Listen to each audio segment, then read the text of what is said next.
Cold and desolate are the only two words that I can come up with when describing how this game feels. This is a game full of death. It's dark, oppressive, and desolate. It's based on a novel of the same name by Russian author Dimitry Glukhovsky. It takes place around 20 years after World War III turns the world into a radioactive wasteland. The survivors in Moscow have taken shelter and even built a new life in the old metro tunnels. Here we have a whole new world with factions, politics, and of course, war. Despite humanity having reduced itself to sewer rats, we're still doing the same old. You take control of a young man named Artyom. He is forced to leave the relative safety of his home station and go on a dangerous journey across the metro system to get help for his home station called the Exhibition, which has become a target for a new threat simply called the Dark Ones. In 2002, Russian author Dimitry Glukhovsky uploaded his novel Metro 2033 on his own website. It quickly became a cult classic in Russia. 2 million people had downloaded it from Glukhovsky's website before it was formally published as a book in 2005. Throughout Glukhovsky's life, he had used the Moscow metro a lot, mostly to get to school or uni. Because of his love for post-apocalyptic literature, he was fascinated to learn that the Moscow metro is the deepest metro in the world because it doubles as the biggest nuclear shelter in the world. That's when he came up with the setting, and from there he began world building and writing the plot. During the time between uploading the novel and its formal publishing, he had been approached by various game studios and screenwriters that wanted to make an adaptation. Glukhovsky was very flattered by this and wanted his novel to be adapted into a different media. He felt that a video game adaptation was a very interesting thing to experiment with, but he also wanted a studio that could not only recreate his vision but also had the guts to further expand on it. That's when he got in touch with the Ukrainian studio 4A Games. 4A Games was very young as a company when they began speaking to Glukhovsky. However, its founders had a very strong resume in this particular genre, having been members of CSG Game World, the studio behind the Stalker games. Their pitch for a survival horror game set in the Metro universe is what made Glukhovsky go with them. He also joined as one of the main writers for the story. The story was very important during this game's development. The studio hoped that by making every element in the game reliant on its narrative, they could create a unique atmosphere and set the game apart from games like Fallout or Stalker. The studio also deliberately avoided anything resembling a multiplayer mode. The game would be in development for around 5 years before it was released on March 16, 2010. Which coincided with the release of the English translation of the novel. The game had a good reception. It was praised for how well the story was paced and how well the game's environment and atmosphere complements every story beat.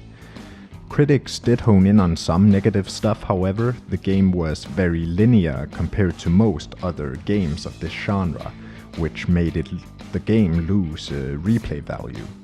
All in all, the game was seen as well crafted and interesting, and it severely boosted the Metro fanbase by bringing in a Western audience. With that out of the way, let's see for ourselves. Right as you boot up the game, you get this intro cinematic that basically sets the stage. Artyom explains that he was an infant when the nuclear apocalypse happened and all he's known his entire life is his home station, Exhibition. As you start the game, Artyom is climbing up a ladder with this guy named Miller. It's evident from their conversation that Artyom has been through quite the journey, and said journey is reaching its conclusion. When you reach the top, you go through this small tutorial segment where you learn the bare basics of the game. When you reach the surface, you put on your gas mask. This gas mask is essentially what allows you to go through various uninhabitable parts of the metro and the surface. You have to collect filters for it to keep it from wearing out. The mask can break as well, which means you have to go find a new one. Shortly after this, you have your first encounter with the mutants. They're these aggressive, fleshy animals that almost resemble a wolf. They're gonna be the main cannon fodder the game will throw at you. Eventually you see the tower. Exactly why you need to go there isn't known yet. While approaching the tower, you almost get run over by your comrades. They dismount and suddenly you're caught in the middle of a mutant swarm. You barely hold your own, and then these flying mutants called demons descend upon the scene.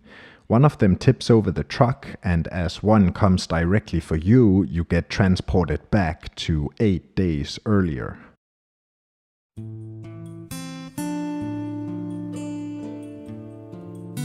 Artyom explains the comfort people have in the routines that they have. Even though living in the metro isn't easy, they have been able to build some kind of normalcy. Lately, mutant attacks have escalated, and a friend of Artyom's stepfather, named Hunter, arrives. The first thing you see is a dimly lit collage of the different wonders of the world. You hear a calm guitar, and you can almost feel the comfort that Artyom was talking about. Eventually, the stepfather comes in and tells Artyom to go with him to meet Hunter, who brings news from other stations. Looking around Artyom's room, the sense of normalcy is further hammered in. His room is decorated in a way that you expect from a man his age. Scavenge signs, posters, and books. You leave the room. Walking through the station, you get a feel for the everyday life. You hear conversations, see people in line for rations, and watch worried families waiting to hear of their loved ones' return. After that, you go through a med post where you can hear the agony of fallen men. Then you get to the gate. Hunter comes in full kit with a heavy bag. Hunter then mentions something about undead entities in the tunnels around Exhibition. Hunter gives Artyom a picture of the Statue of Liberty. Then Alex explains that they are being threatened by something much worse than simple mutants. Hunter calls them the Dark Ones, though he admits that he knows nothing about them. The conversation is interrupted by an intruder alarm. Mutants are crawling through the vent. You gotta defend the entrance. Here you get your first gun, the revolver. This is probably gonna be the gun you're gonna use the most. You can get a silencer quickly, ammo is easy to find, and it's reliable and does a lot of damage. A single headshot is enough for most enemies. This plays out a lot like meeting the mutants in the prologue. You just kill them as they charge you and your comrades. Alex worries about Artyom, but Hunter is impressed with your performance.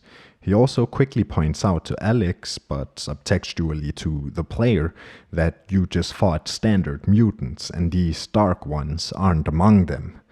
Alex then elaborates on what the Dark Ones is. They are referred to as Homo Novus, and he calls them the next step in human evolution, and they will replace humanity.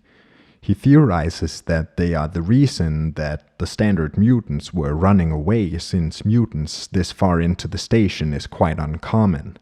Alex also shows that he is a bit of a doomer, whereas Hunter is motivated to put up a fight even though he knows that he'll definitely lose. Then this guy comes in and explains that the outer guard post has been destroyed by the Dark Ones. You show up to a horrific scene. Many dead, and the ones that are still alive are too shattered to be remotely cohesive. Alex and Hunter run to help, all the while the dark tunnels simply lay there in the background as if ominously staring at you from a distance. That's when Hunter decides that he needs to go out and assess the situation properly. In case he doesn't return, he gives Artyom an important mission. He must go to a station called Polis, find a man named Miller, and tell him about the situation here at Exhibition. As he leaves, he says that the Dark Ones must be eliminated to ensure a future for humanity. You immediately find out that Hunter didn't return. So now you must go to Polis.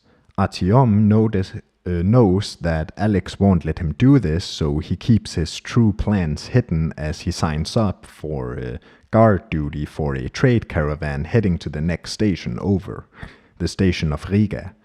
You wake up and gear up for the job. As you walk through the station, you once again notice how much life there actually is. You hear couples arguing and see children playing. Here you learn how the stations work in the game. The currency in this world is bullets. At stations, you can use that to buy ammo, guns, attachments, and various other items. Before you can get on the caravan, however, you need to visit the armory. Here you get the bastard gun.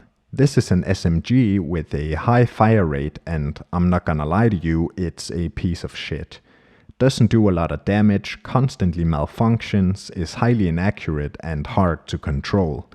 But it's cheap and easy to manufacture, so it's quite common in the metro.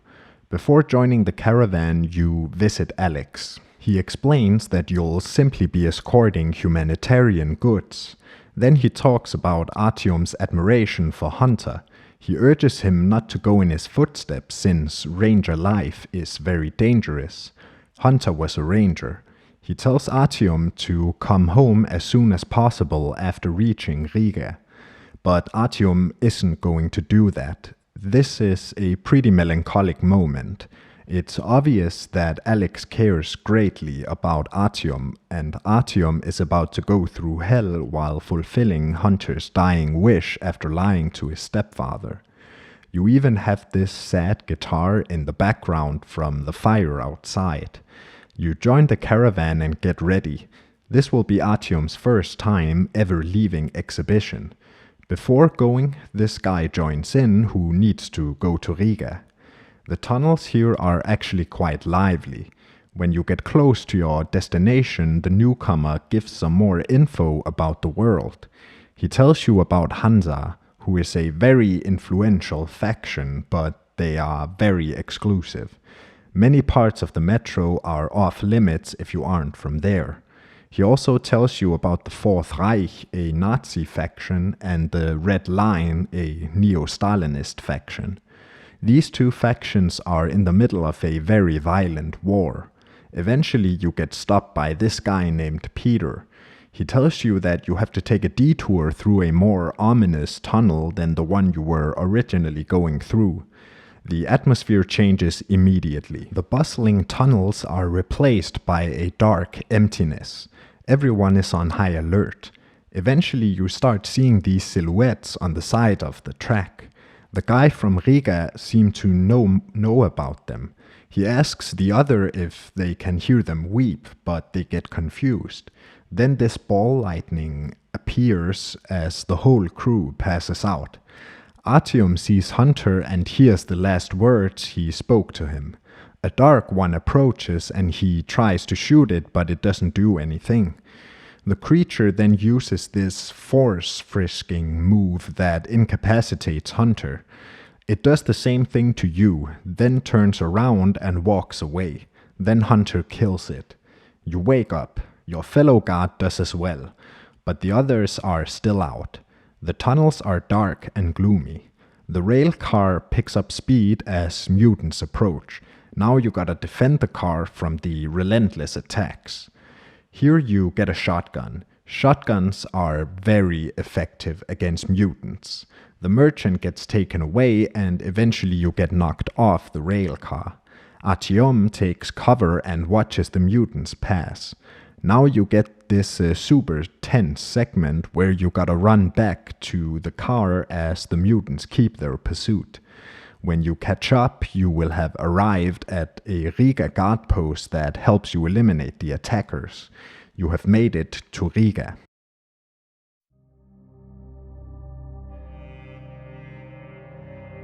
The first thing you do is have a toast to survival. After leaving the bar, you run into this kid who says someone wants to see you and that he'll show you the way for 1 bullet. He leads you to a man named Bourbon. He gives you a proposition. Bourbon needs to reach Dry Station, but Riga is on lockdown, so he can't just leave. He asks Artyom to accompany him through a much more dangerous tunnel that they can use to leave. In exchange, Bourbon will give you his AK. You agree, and Bourbon tells you to get ready and return when you are. Now you can visit the various stores that this station has to offer. As I was making my way to the gun store, I just so happened to get robbed by a hooker. She took all my bullets, so now I had no other choice but to just get going with Bourbon. Bourbon leads you to this secret door that will take you into the scary tunnels. Artyom questions Bourbon's trustworthiness since he's quite rough around the edges, but right now it's the only way he can continue from Riga. These tunnels aren't like the relatively populated ones from earlier. No one has been here for a while. You have a small encounter with a lurker. These little monsters are probably the most annoying. They rely on stealth tactics and are fairly good at it. You'll turn your head for 2 seconds and then one is biting you in the ass. To further hammer home the dangers of this particular tunnel, the devs put quite a lot of bodies here. Bourbon tells of a myth where you can hear the voices of the dead through the pipes. The atmosphere is fairly uneasy, but not exactly tense. You can hear the ambience of the tunnel and it's not exactly dark. You do hear the occasional roar from deeper within the tunnel. Eventually you stumble upon these bodies. Bourbon is quick to recognize that there are bandits nearby due to the method of killing. You slowly make your way into their camp. You learn to disarm traps here as well. And you get throwing knives. These are a little hard to aim, but they kill instantly. You immediately encounter them. You can either take them down silently or fuck up and go guns blazing. I do want to say that gunfights are super tense in this game. There's little light, lots of noise, and the levels tend to be cram. It's overwhelming and disorienting. It's very well crafted. There's also something to say about the sudden silence afterwards. After that, you'll be coming up on the bridge. Bourbon says that it is quite a vicious place, so you should be extra on guard. When you get there, the level opens up a bit. You're on these platforms suspended in darkness and surrounded by mutants. You get attacked constantly as you cross. You also get a better look at the abandoned trains. Some still have skeletons. You make it across. The tunnel is caved in conveniently next to a staircase. Bourbon suspects a trap, but you have no other choice but to just continue. You go through these service tunnels until you arrive at a mass grave. As you go around looting the bodies, Bourbon goes to open this gate. While he does that, you get transported into this alternate reality and you see Bourbon opening the gate at the end of this corridor. Something tries to pull you into the dark and you gotta run up to the gate. Meanwhile, you hear pipes creaking as Bourbon gets into this euphoric state where he tells something to keep singing for him. It seems the whole pipe thing wasn't a myth after all. Eventually, one of the dark ones pulls you into the light. You get back to reality and Bourbon is quite confused about what just happened. As you continue, your view on your surroundings have changed. What before felt like a cold, lifeless dark suddenly feels like a malicious stalker. After a short walk, you arrive at Market, a trade hub around halfway to Dry. You can hear the mutants approach as you try to get in. The mutants win the race and you have to defend the station stores for a bit. After that, a man named Mikhailich recognizes Bourbon. But it seems they are not exactly on friendly terms. Turns out these are sentries from Hansa, and Bourbon owes them money. One of them goes to talk with him while you wait out here. They let you enter. Artyom is in complete awe of the place. Many stores with lots of merchandise. Bourbon admits that he can't pay them back, so he's anxious to leave. It's quite fun to eavesdrop on conversations. They reveal a lot about the world and its people. While leaving, you bump into another one Bourbon is indebted to. Bourbon isn't exactly the smartest or most moral guy. For now, they let you leave, though. As they open the gate, you see how stressful this process can be as the guards hurry to their station. Now you need to cross the surface to get to dry.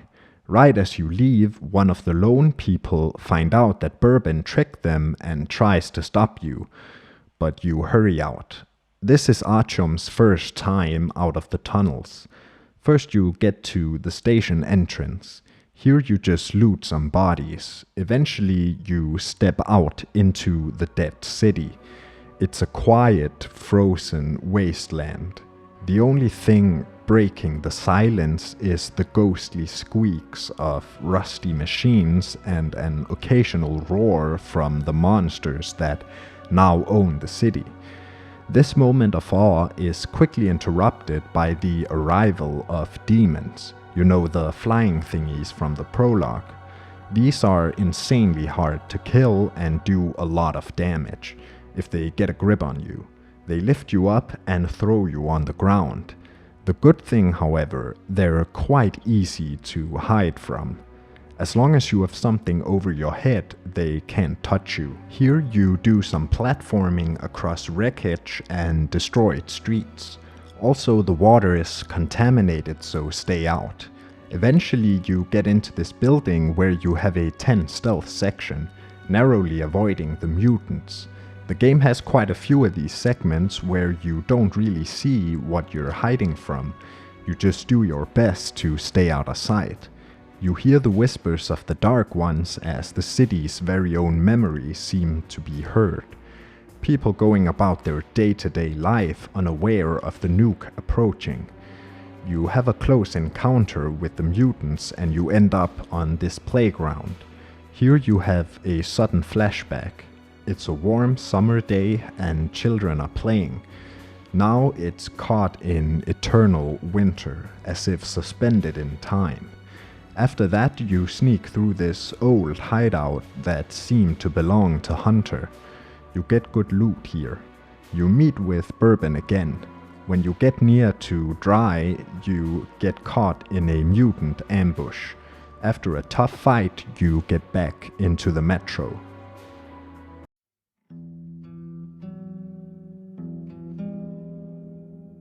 Artyom is a bit taken aback by how desolate the surface really is. It seems he had a certain mental image that it wouldn't be that different from his wall collage, but it is completely in ruins.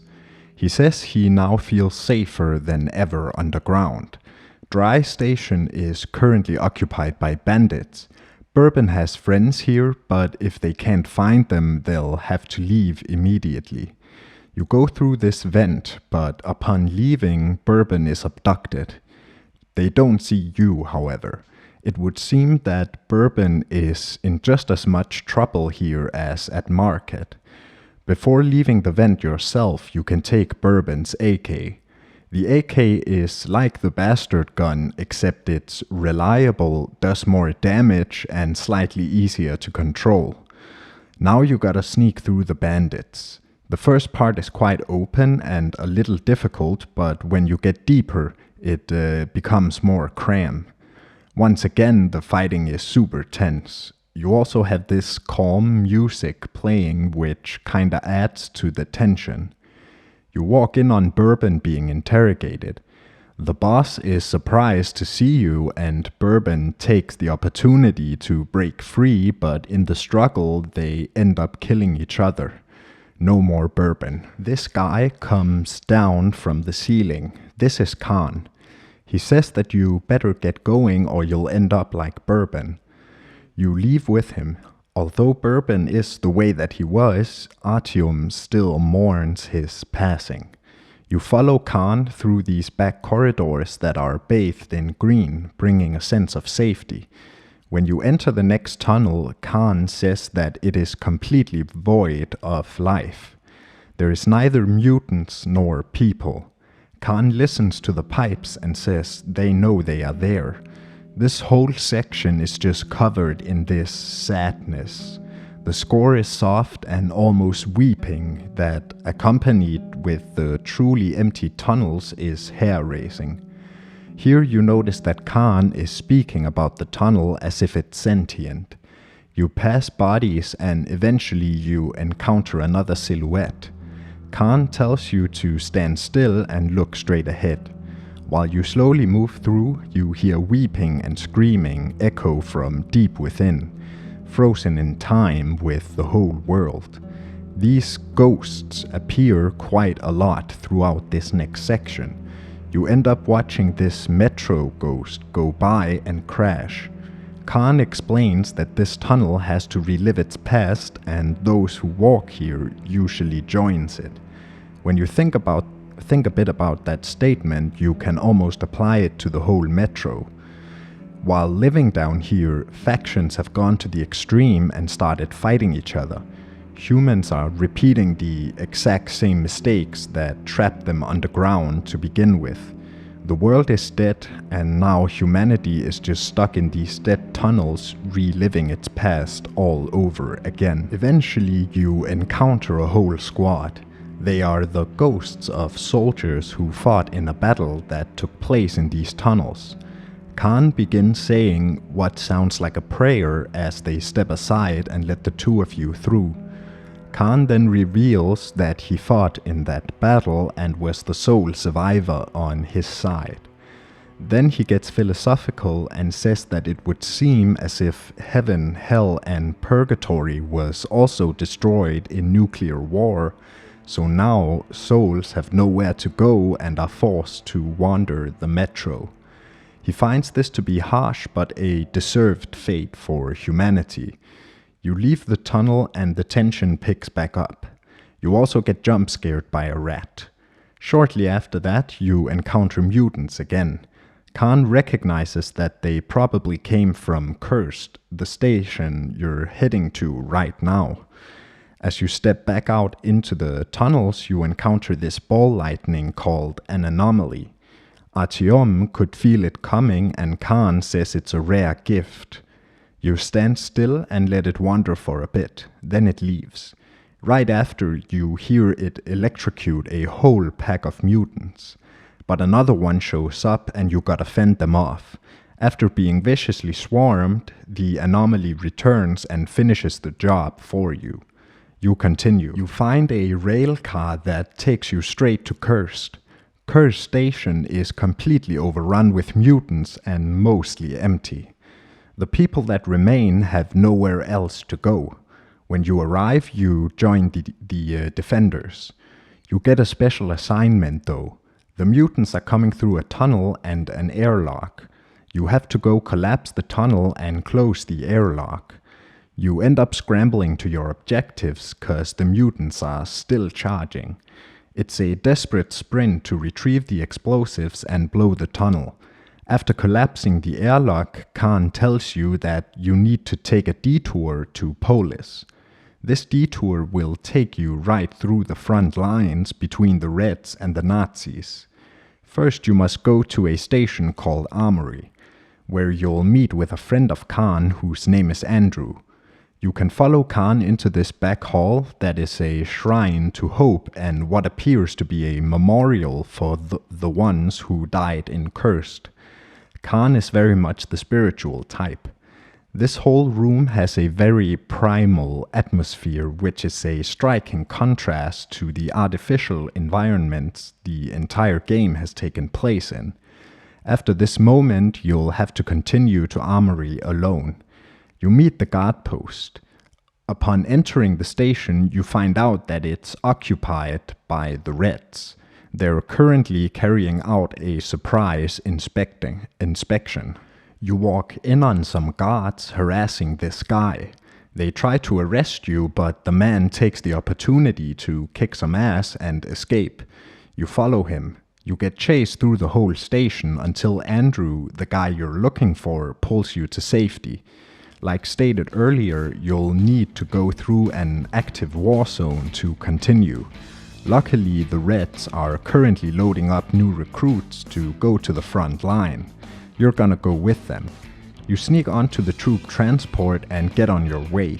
You overhear the recruits talking about the battle to come. Some are looking forward to finding glory, and others aren't as easily indoctrinated but need the money. Now you're heading to war.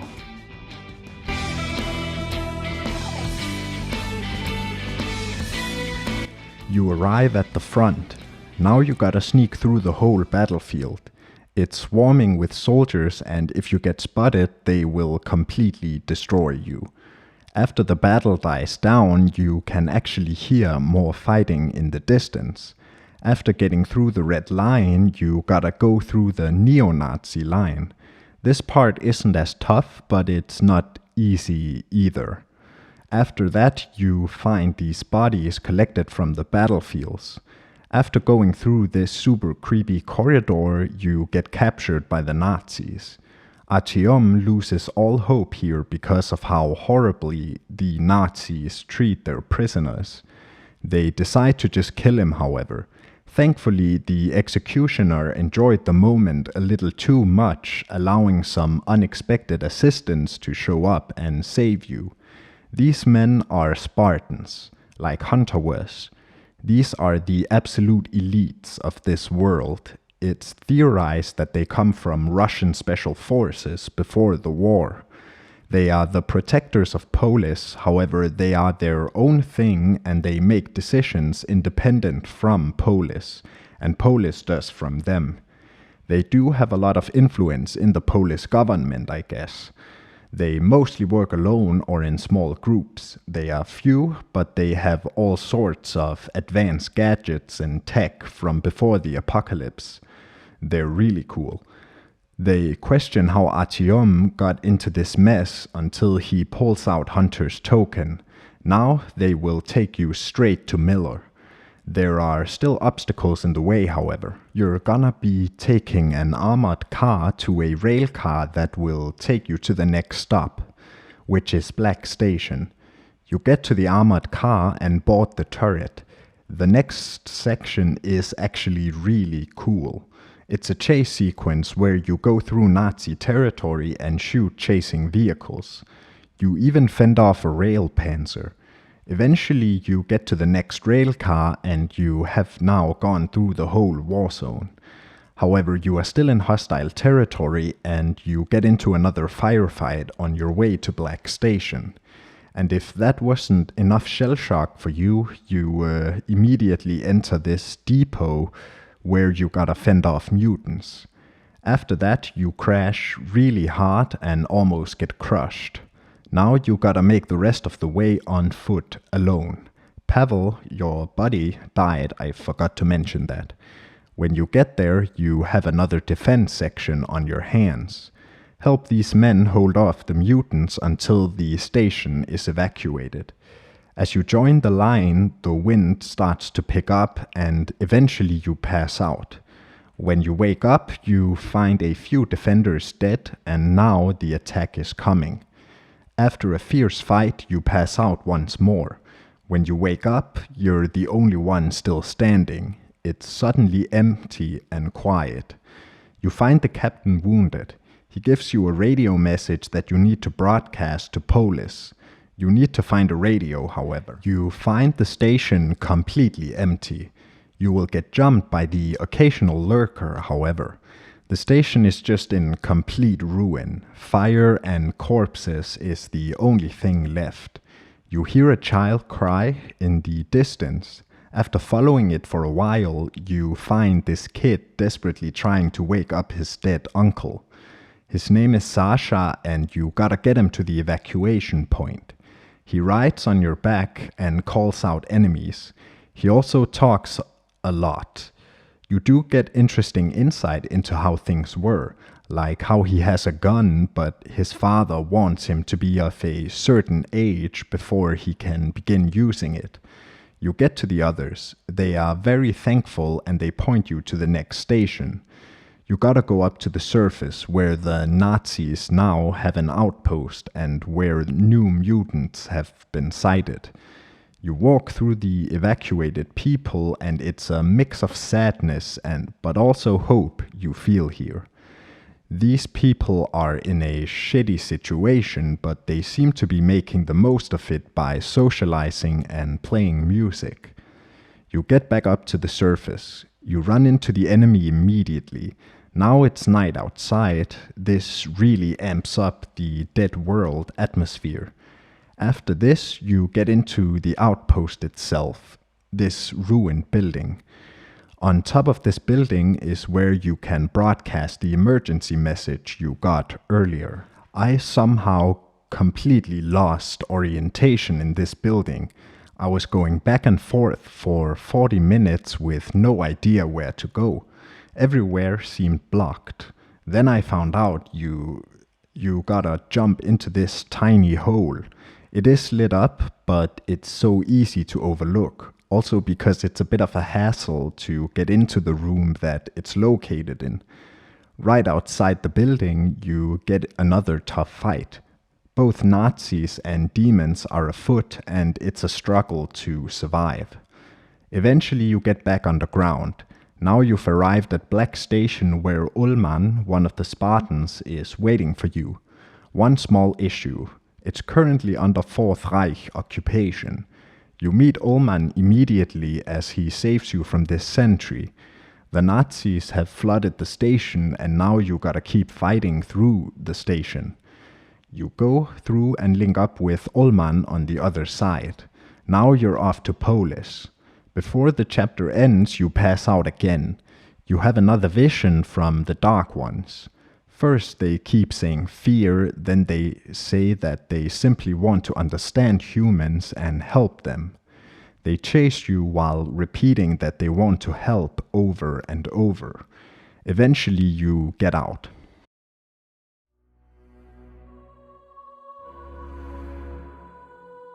You roll up on a checkpoint. After Ullman almost gets you shot, you enter Polis Station. It is way different than any of the other stations. It's big, well lit, properly maintained, and populated. You meet up with Miller. After hearing the situation, Miller calls an emergency council meeting. They decide not to send help to Exhibition, but Miller and his Spartans are not ready to give up yet. Some of their groups have found missile bases around Moscow. They can launch a missile strike against the Dark Ones. To do this, they need to find a command center called D6. To figure out where it is, you need to get into an old military archive in the Moscow library. You'll meet Miller and another Spartan named Danila at the entrance. You get back on the surface. You go through the usual procedure, sneak slowly through the broken streets, and keeping an eye out for mutants. When you arrive at the library, a horde shows up, and you gotta fend them off. Thankfully, Miller and Danila shows up in time to help you. As you get inside, a demon shows up, and you gotta block its path quickly. You get to safety where you encounter these tentacle things. When you enter the main part of the library, you encounter a librarian. Here it just hops away. Librarians are these huge, tanky mutants that are insanely hard to kill. They kinda look like gorillas. They are very aggressive, however. You can avoid fighting them through stealth and the power of eye contact. They hate that. Staring at them for a while will make them back off. Right after getting in here, you get jumped by a demon again. It ends up wounding Danila. Miller will take him back to Polis. You gotta face the librarians alone. You hear them grunt as you descend deeper into the library. This next section is the scariest part of the entire game. It's so fucking tense. It's dark and you can hear them everywhere. There's also quite a few. They even put little scares in there as well. As you go deeper, you get this pretty cool cutscene that reminds you of the reality of nature. These mutants are as hostile to each other as they are to you. You get into the archives. Here it's even darker and there's even more. You'll even find some deep in slumber. They're quite easy to get past. You get to the military archive and after a little searching, Artyom finds a D6 dossier. You get out into the night where Miller arrives just in time to save you from this librarian. You give Miller what you found. They also reveal that Khan helped them find your exact location. You drive to the Spartan base.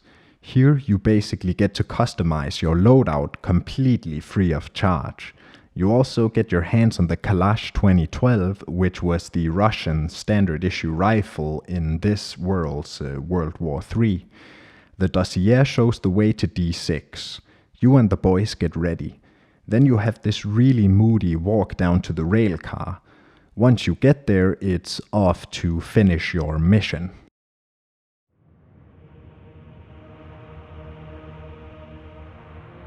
You're closing in on D6. You'll be going through a station called Kivskaya. While the boys are discussing the tunnels ahead, Artyom begins to black out and eventually faints.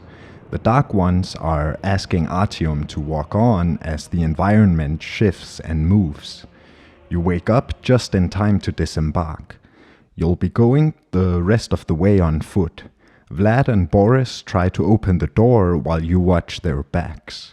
Here you get to use a flamethrower on the attacking mutants. Fire is probably what's most effective against them. Eventually an anomaly shows up and kills them, but now it's coming straight for you. You make it through the airlock in time.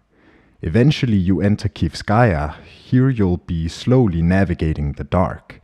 You gotta make your way through these rooms while fending off mutants that harass you along the way.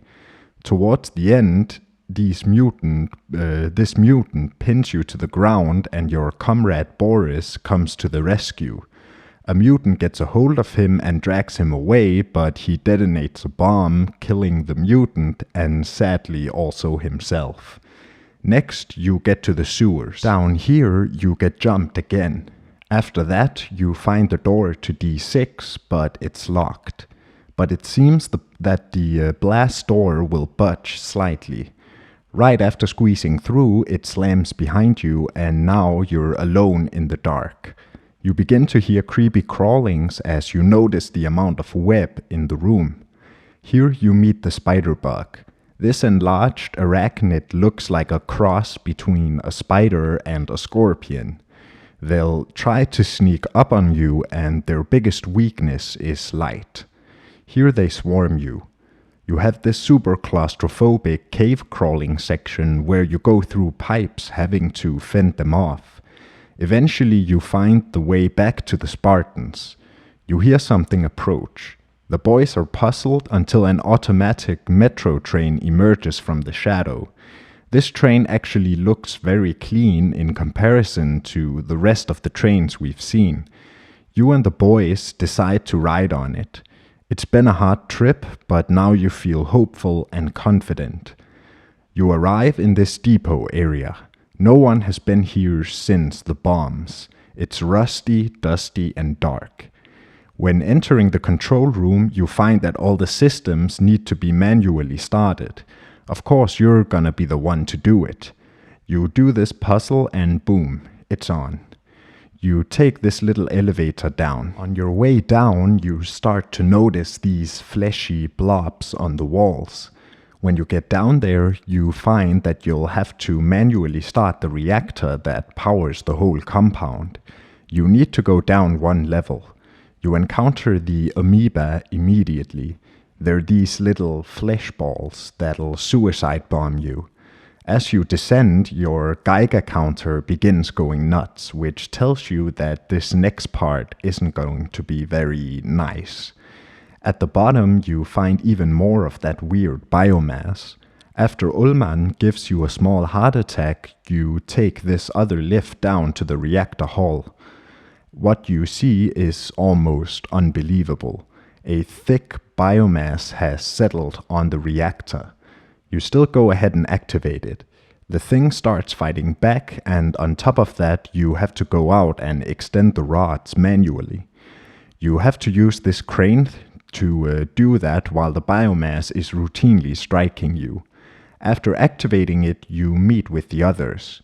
You grab this missile guidance thing, and now you have to go with Miller to Ostenkino Tower, where you'll guide the missiles.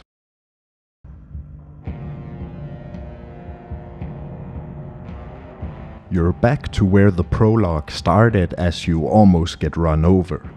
Then you are attacked by a horde of mutants, but this time you and Miller begin making your way to the tower as the mutants harass you. It's dark and windy, but you weather the storm. You get to the tower. You take this elevator that almost launches you off the tower and leaves you with this terrifying but really cool view. A demon shows up and now you gotta dodge it. It ends up wounding Miller, so you gotta continue alone. Get to the highest point where you can set up the guidance system. To do this, you have to do this platforming section, and I mean it's pretty standard, but it's quite evident that the game wasn't made for this type of gameplay. You get to the top and set up the guidance system. Then the Dark Ones decide to strike. They will try and stop you.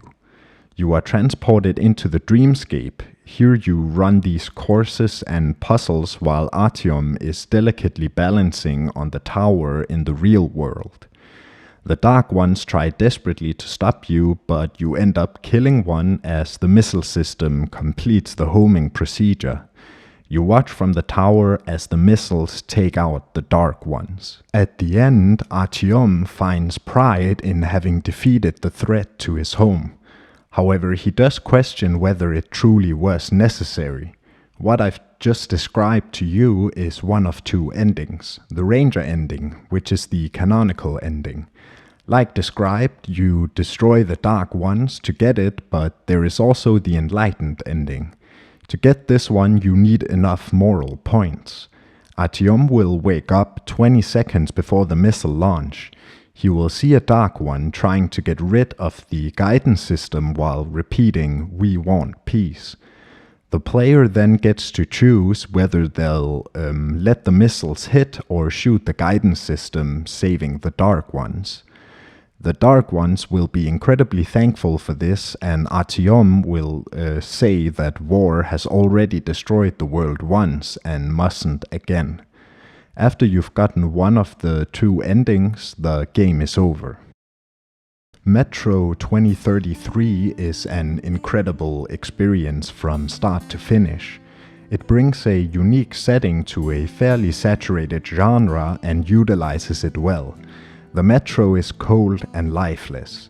Many parts lay frozen in time. The parts that are populated remain in an oppressive gloom. It almost feels like a living darkness that slowly eats away at the metro. On the surface, you are met with complete desolation. The only inhabitants are mutant creatures that can't wait to pounce on you. A once thriving metropolis is nothing but a corpse as the past still haunts the streets and parks, as if its life is still flashing before its eyes. The world is really well designed. As for the game itself, it's a pretty standard survival horror game. It's a very good survival horror game, but from a mechanical standpoint, it doesn't really do anything all that groundbreaking. The levels, however, also utilize the setting to good effect, with the fragile silence and dimly lit tunnels. Many threats lay in wake as you navigate the often dark and cramped tunnels. Every level is stitched together with these station parts where you wander around, spend some bullets, or just listen and learn about the world. The story is clearly based on the hero's journey template. Our protagonist is a young man named Artyom. He lives a fairly comfortable life in his home station. Then a new threat emerges called the Dark Ones. These creatures are beyond human understanding. When a Spartan named Hunter, who Artyom looks up to, presumably dies, it is up to Artyom to go on a treacherous journey across the Moscow metro to inform a man named Miller about the new threat. This will be the first time he ever leaves the station. Artyom fights his way through the metro and meets friends as well as foes. When he reaches Miller, Polis, his station, decides to not help out. Then it is up to Miller, Artyom, and the Spartan Rangers to deal with the threat.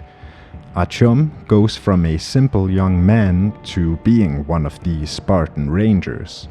It's a good story and it presents some interesting themes and questions. The obvious one is of course about the redemption of humanity. After a war that destroys the whole world, is it even worth to rebuild civilization when that presents the chance for a war like that to happen again? I mean, humanity couldn't even wait until the radiation died down before fighting each other again. Even in the metro, ideologies clash. Another theme that I hadn't really thought about until I heard Glukhovsky himself mention it is xenophobia, hating someone because of their nationality or culture.